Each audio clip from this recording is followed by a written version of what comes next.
Greetings, fellow captains. Today we'll speak about the damage system in World of Warships and how it connects to ship design. Where should you aim to inflict the maximum damage to an enemy ship, or even destroy it with one precise salvo? The answer to this question lies in the understanding of warship armor layout and in the ability to find weak spots. The history of naval shipbuilding revolves around the eternal conflict: guns against protection, shells against armor. It goes without saying that armor is very heavy. It may account for up to 40% of the weight of a battleship. The problem of affording the ship maximum protection without overloading it has occupied naval engineers since the creation of first ironclad warships. Armoring everything that rises above the water, that's one option. Shells can't come from underwater after all. This is known as the English-German armor system. However, it's no secret that a ship can survive a considerable amount of damage without losing much of its combat capability, or by contrast, it can explode after a single shell hit to an ammunition magazine. On the other hand, a warship is designed with long cruises in mind. This is a combat vehicle, but at the same time, it is the home for all its crew members.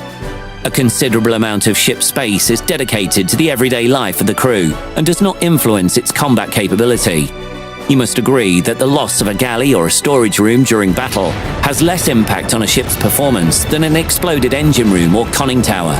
The optimal decision was to use armor of maximum thickness, but covering only the parts crucial for combat: the engine room, control systems, magazines, gun turrets, and conning tower. Other compartments are left either uncovered or covered with only light fragmentation armor. This layout, also known as the American system, was primarily designed for long-range battles. In this case, the warship remains out of range of small and medium caliber guns, while the chance of being hit by primary armament shells is minimal.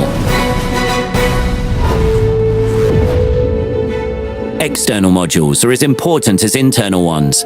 They include primary armament turrets, torpedo tubes, secondary armament, gunfire control systems, and anti-aircraft armament.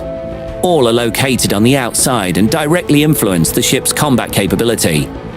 The primary armament, the main gun turrets, are, of course, armored to the maximum, while the only defense of other modules is that they are numerous, perform their functions with multiple redundancy, and present small targets.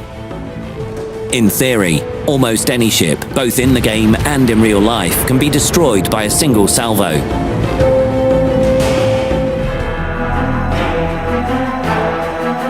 To accomplish this, shells must penetrate the armor of magazines or engine room and explode inside.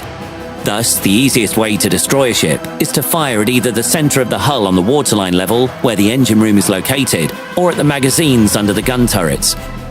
On the other hand, you can systematically fire at the superstructure, bow or stern, damaging all the auxiliary elements of the ship and turning it to a floating wreck.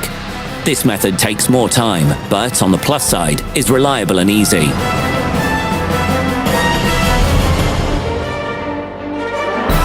It's up to you to decide which way is appropriate at the moment.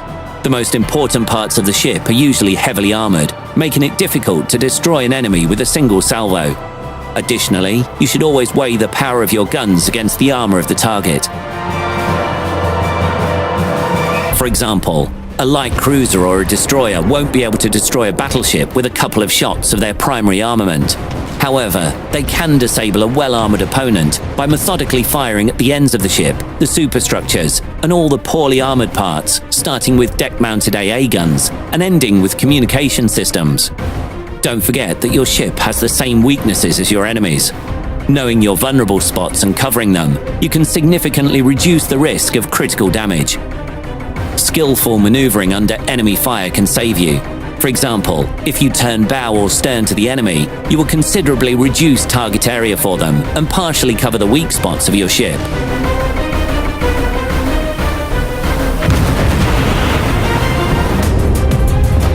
As you can see, gunnery in World of Warships has many components. Success depends on the ability to choose the right target lead and assume the correct position to bring your guns to bear. You should also know characteristics of different ships and understand the significance of distance. Finally, one of the most important conditions of effective fire are the shells themselves.